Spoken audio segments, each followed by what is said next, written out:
Hey guys, so I have another book review for you guys, and today I'll be reviewing Unraveling You by Jessica Sorensen. So Unraveling You follows two characters, and it follows Lyric and Aiden.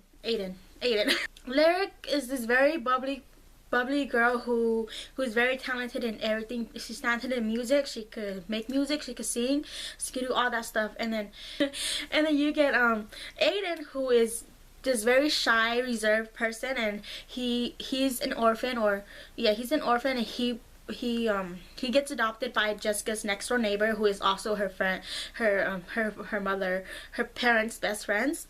And then he's very reserved, he's very shy, he had a tough life, so he keeps to himself. And whereas Lyric, she's very bubbly, she's very open, she's very in your face and very happy all the time. Aiden is totally the opposite. So yeah, now let's get on to my review and my thoughts on the book. I like the concept of the book. I love that you get this very shy boy and you get this very bubbly girl, whereas like in other YAs you get like this very shy girl and you get this very popular guy, and now it's turned around, and it's the guy that's having the problem. It's the girl that helps the guy fix his problems. I enjoyed the book at the beginning. I love that right from the start, Lyric is like, we're not friends until you have to pass this music test, and then he passes the music test, and she's like, alright, I'll be your friend. I love that. She's very out there, she's very sporadic, and I love that when some dude was bullying Aiden, she throws the ball in the dude's face. So I love that about her. Aiden was kind of suicidal at the beginning. He went from home to home, and she didn't think he was gonna last in his adopted family, and he was getting ready to not even settle. He's not even gonna get to know these people, because in a couple days they're gonna send him back. So he was surprised when people actually liked him, and people actually listened to him, and people actually cared for him. Whereas before, no one cared for him. No one gave a crap about him. And now you have Lyric, who's his friend, and you got he has a loving family, and he has loving parents and stuff, and he's very new to all that. So that was really cool. One thing I didn't like about the story was the time jump. It jumps a lot. So at the beginning you get Lyric and Aiden who meets, and after she throws the ball in the guy's face, they become friends.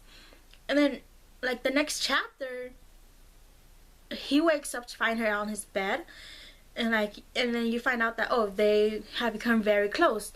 And what I didn't like about that was because you start off with them just getting to know each other, and and then she jumps to a scene that has them sleeping together in a bed, not having sex, but in a bed. And what, as a reader, well, me personally, I want to know what happened.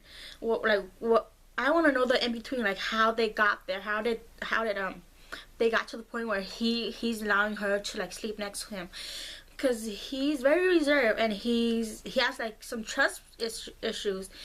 And to have her be able to sleep in the bed with him, and he not giving a crap about it, and to have him to be able to trust her enough to allow her to do that, I want to know what happened. I wanted to know the relationship that developed between that time jump. And this is something that me personally as a reader wanted to know. And then of course eventually they're gonna start having feelings for each other, and that's when the book got really bad for me. That's when the book went downhill for me, because I read so many books where the main characters from the start, they have a sexual attraction for each other, and then all they could think about every time they're in the room together is it's the other person, and how they imagine the other person naked and all that stuff. And I'm not that kind of reader. Of course I love to read those kind of stories too, but I read so many books like that it's not cool. I really don't like those kind of books where all the character thinks about is the other person, and every time they're in the room together all they want to do is rip each other's clothes off. I don't like those kind of stories, just me personally. Of course, if it's a good book and it has like those kind of stuff in it, of course I'll read it. But there's so many books out there that are like that are not good. So I'm kind of like, those aren't my kind of books. And that's how the book that's how the book became for me. Like, every time they're in the room together, all they could think about is like, oh, her lips or his lips, or like, why are they having feelings toward each other, and like, all that stuff. And I just didn't like that.